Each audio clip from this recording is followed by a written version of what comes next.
These are our names: Bobby, Addie, Joe, Skeezy. These are our names, but they are only names. They don't tell you who we are. We have other names too. Names we have been called, names we have been given. We figured it out.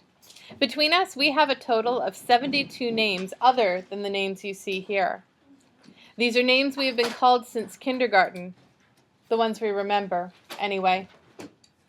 Sticks and stones may break my bones, but names will never hurt me. Anybody who believes that has never been called a name. This is what I think about names. I think that names are a very small way of looking at a person. When I was in 3rd grade, I got the name Fluff because I ate peanut butter and marshmallow fluff sandwiches every day for lunch, and also, I guess, because I started putting on weight. But nobody knew why I was eating those sandwiches. I didn't even know myself until this year, when I figured it out. It was because my dad made one for me for lunch one day, and he told me these were your mom's favorite kind of sandwich. My mom had died the summer before, and I missed her. And so from then on, I wouldn't eat anything but peanut butter and marshmallow fluff sandwiches for lunch. But every time I did, somebody was bound to call out, "Hey, Fluff!" And that hurt. Another thing I think about names is that they do hurt. They hurt because we believe them. We think they are telling us something true about ourselves, something other people can see, even if we don't. Lardo, Fluff, Fatso, Faggot, Fairy, Dweeb, Mutant, Freak, Retard, Loser, Greaser, Know-it-all, Beanpole, Geek, Dork. Is that me, we think? Is that who I am? If you haven't been called any of those names, think about the ones that you have been called. Is that who you are? The No Name Party wants to put an end to name-calling in school. We want to start with the No Name Day, in which we all think about the names we call each other and stop using them, just for a day. Maybe we'll think about more than names and stop talking to each other like some of us are less than others of us. But hey, I don't want to get too ambitious here. Let's just start with names.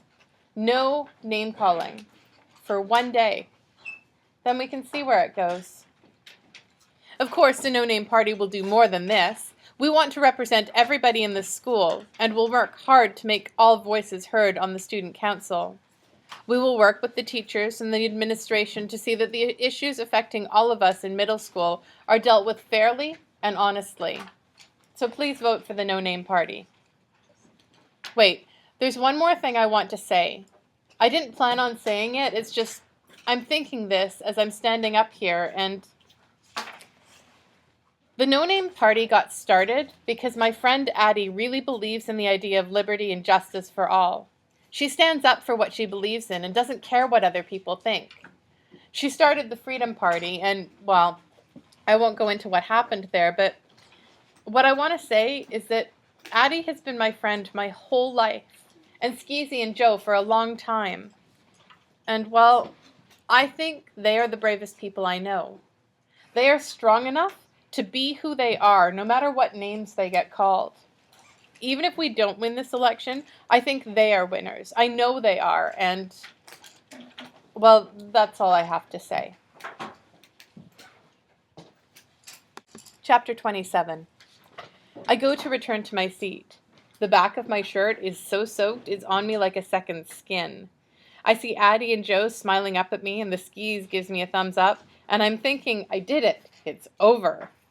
I'm so relieved, I don't even hear the clapping and cheering at first.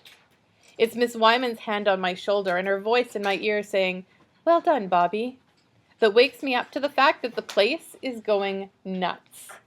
I turn back and what I see are all these kids I go to school with, a lot of whom have called me the names I've just been talking about, slapping their hands together and cheering, making woo-woo noises and circling their fists in the air like I just made the winning touchdown. I think I must be dreaming. I try to find Kelsey out there and my dad, but I can't see either of them.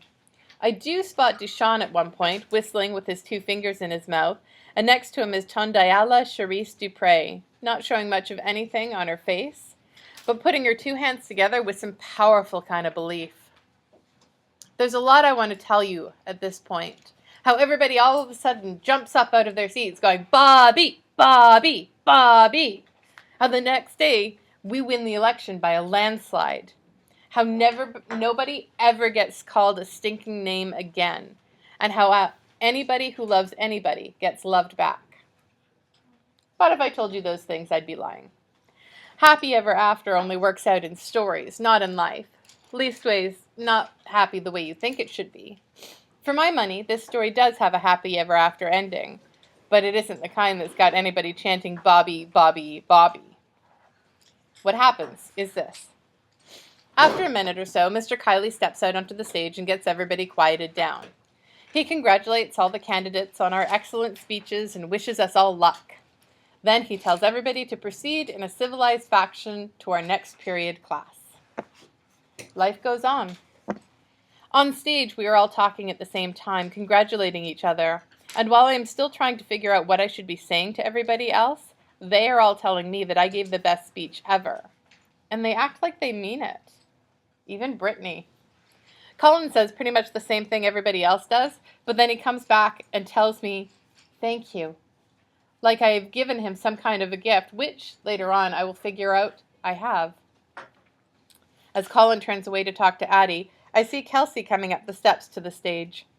I think maybe she is looking to talk to Joe, but she has got her eyes trained right on me, and she keeps them on me until she is standing a foot in front of my face, and words start tumbling out of her so fast, I think she might tip over.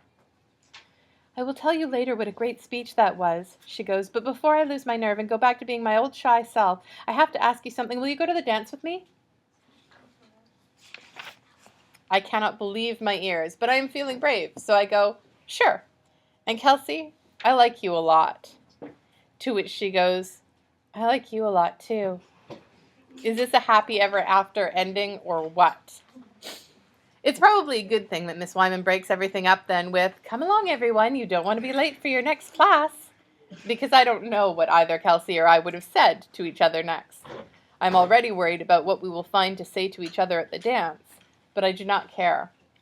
I'm beginning to trust that I can find the words when it matters. I and my friends start to head to class when it hits me that I haven't seen my dad. I'm thinking he believed me when I let him think I did not want him to come. Even after his big talk about my grandfather and all, maybe he decided to take me at my word. I start feeling a whole mix of things, sad, angry, disappointed, when all of a sudden I spot him at the back of the auditorium, leaning against the railing behind the last row of seats. I'll catch up with you guys, I say, cutting Addie off midstream. She is totally wired. Okay, she says, then tells me for about the dozenth time, you were brilliant, Bobby. Ditto, says the skis. Thanks, I go. That's when I notice Joe isn't with us, but I don't give it a whole lot of thought because I've got my mind on my dad. And besides which, Kelsey is now giving me a little wave with her fingers, and there's a 4th of July sparkler going off inside of me. I return the wave and head over to where my dad is. Hey, I say. Hey, he says back, kind of quiet and respectful, like he's in church. I didn't come up because I'm having a little trouble keeping it together, he tells me, and I promised I wouldn't embarrass you. I do not know what to say to this, but it doesn't matter. My dad is not looking for any more words from me right now. You did good, he tells me. Real good. I'm proud of you, and your mother would be too. Thanks, I say. We stand there for a moment, and then he says, Skip, and I say, Hammer. And then we hug each other. Right there at the back of Paintbrush Falls Middle School Auditorium where anybody could look in and see us, and I do not even care if they do. It isn't easy getting through the rest of the day. I mean, who really cares about dividing decimals or contrasting the parts of plants, animals, and one-celled organisms when you've had the kind of morning I have? Not only have I given a speech the whole school is talking about, but I have declared my love for the girl of my dreams. Okay, I may be getting carried away here. I have declared my like for the girl in my art class. And by the way, it was Kelsey who wrote my initials in a heart. All afternoon, everyone is complaining that we have to wait till tomorrow for the elections, and there is even a petition going around for next year saying that speeches and elections should take place the same day because nobody can stand the suspense. Meanwhile, kids come up to me all day wishing me luck. Some even say they're sorry for calling me names. Some promise they'll never call anybody a name again. I am thinking that there is no way we are not going to win this thing. Addie and Joe and Skeezy are thinking the same. That night, we all meet up after dinner at Addie's house to celebrate our victory with ice cream. The next day, we lose the election.